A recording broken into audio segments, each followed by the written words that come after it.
पायल बहुत ही हंसमुख, चंचल और प्यारी लड़की थी। अभी अभी जवानी की दहलीज पर पाँव ही तो रखा था उसने। ठीक से अभी दुनिया देख भी नहीं पाई थी कि माँ बाप ने उसकी शादी तय कर दी। खैर, शादी की तैयारियां जोर शोर से शुरू हो गई। वह अपने आने वाले दिनों को लेकर बहुत ही उत्साहित थी और खुश थी। उसे लग रहा था जैसे ही उसकी शादी होगी उसका तो जीवन ही बदल जाएगा। वह एक नए घर में जाने वाली थी जहाँ एक नए जीवन साथी के साथ उसे अपने एक नए सफ़र की शुरुआत करनी थी। कमल, जो कि उसका होने वाला जीवन साथी था, बड़ा ही जिंदा दिल और हंसमुख इंसान था। पायल को देखते ही उसने उसे पसंद कर लिया था और शादी की रजामंदी दे दी थी। पायल थी ही इतनी खूबसूरत, बड़ी बड़ी कजरारी आंखें, लाल सुर्ख होठ, गोरे गोरे गाल और उसके लंबे लहराते बाल। कुल मिलाकर खूबसूरती की एक मिसाल थी पायल। कमल हमेशा पायल की खूबसूरती की तारीफ करता रहता था और उसे अपने आने वाले दिनों के हसीन सपने दिखाया करता था। पायल भी अपने आने वाले हसीन दिनों के सपने देखकर जल्द से जल्द दुल्हन बनकर कमल के घर चले जाना चाहती थी। कुछ ही दिनों के बाद वह दिन भी आ गया जब पायल की शादी होने वाली थी। खूब धूम धड़ाके और गाजे बाजे के साथ कमल बारात लेकर आया और जल्द ही कमल और पायल की शादी हो गई। शादी के अगले ही दिन पायल की विदाई थी और आने वाली थी उसकी खुशियों की वो रात जिसके बारे में पायल कई सालों से सपने देख रही थी। इस रात के बारे में उसकी सहेलियों ने उसे तरह तरह की बातें बताई थीं। उसकी सहेलियों ने अपने अपने अनुभव के आधार पर उसे बताया था कि इस रात में क्या क्या होता है, किस प्रकार से पतिदेव आकर उसके घूंघट को उठाएंगे, प्यार से उसे चुंबन करेंगे और उसे पहली मुंह दिखाई मिलेगी। इसके साथ ही उसकी जिंदगी की एक नई सफ़र की शुरुआत होगी जिसमें केवल खुशियां ही खुशियां होंगी। उसे लगभग हर बात की जानकारी उसकी सहेलियों ने दे दी थी, जिसकी वजह से आने वाले रात को लेकर वो बहुत ही उत्साहित थी और साथ में थोड़ी घबराई हुई भी थी। लेकिन उसे कमल पर भरोसा था।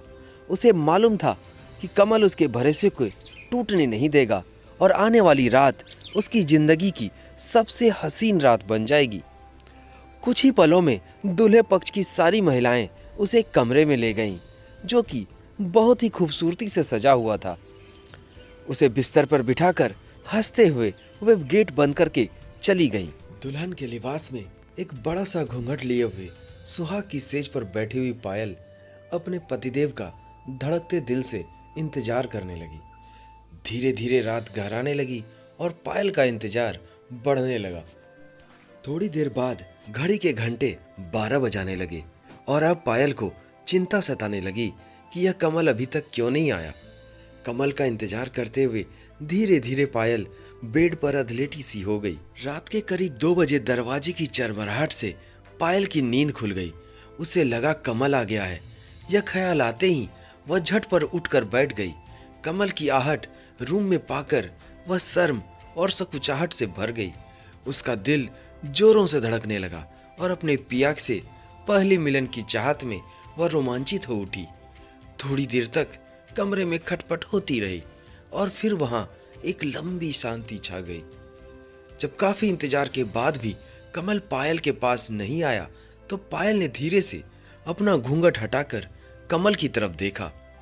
कमल की तरफ देखकर वह घोर आश्चर्य में पड़ गई।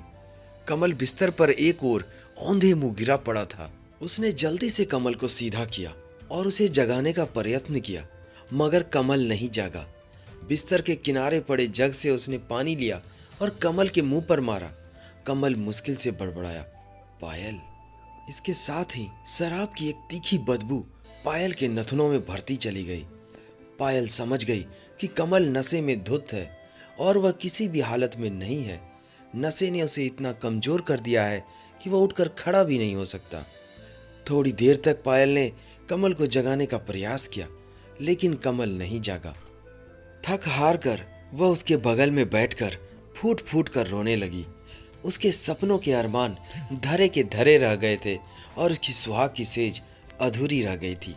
बड़े बुजुर्गों ने सही कहा है कि शराब अच्छे अच्छे की खुशियों को आग लगा देती है। दोस्तों, वीडियो पसंद आया हो तो इसे लाइक जरूर करें और चैनल को सब्सक्राइब कर लें। धन्यवाद।